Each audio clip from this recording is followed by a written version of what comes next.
We've also heard some offer the opinion that you can't look at stocks long-term anymore, and buy and hold is dead. That was kind of a big theme with a lot of the pundits.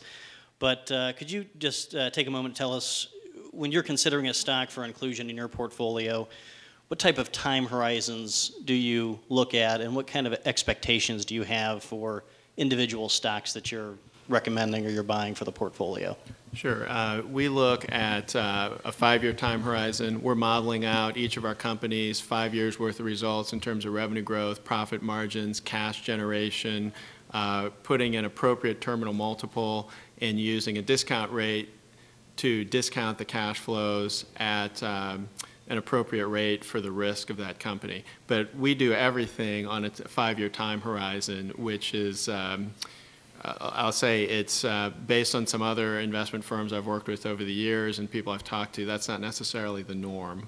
But just one thing that in terms of how we look at that time horizon for our investment team incentive compensation, every quantitative performance-based aspect of our incentive compensation is based on 5 years of our investment results.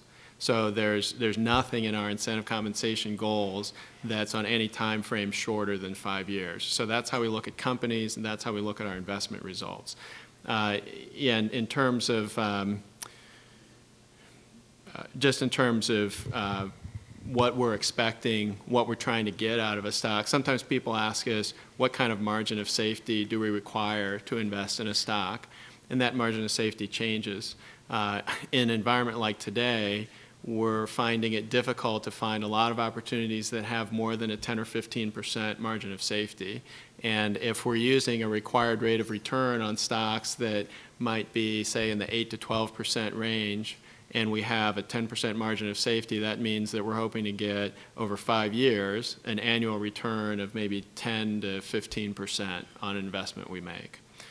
If you go back, just to put that in some perspective, if you go back to, say, a month after 9/11 hit, our CEO sent a note to the investment team saying, if you have a stock in your portfolio that's trading at a 20% margin of safety, you need to sell it, because there's so many opportunities that are at 40 to 50% margin of safeties that 20% just isn't enough.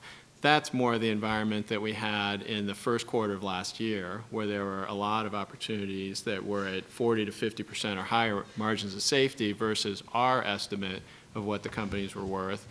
Today, as I said, we find some areas, some energy holdings and some other individual investments that we think are good long-term investments. I'll just add one thing. Warren Buffett has said in the past that when you make an investment, you should be happy if they just shut the stock market down and you just walk away and you come back 10 years later and find out how it worked. And that's definitely our approach, is that we make an investment. We're saying that we'd be happy to invest with this company and participate in their growth over 5 years or longer. And that doesn't mean that we don't have turnover in our portfolios. We do, because sometimes the market is rational, sometimes it's irrational, sometimes we discover that our estimates of value were wrong.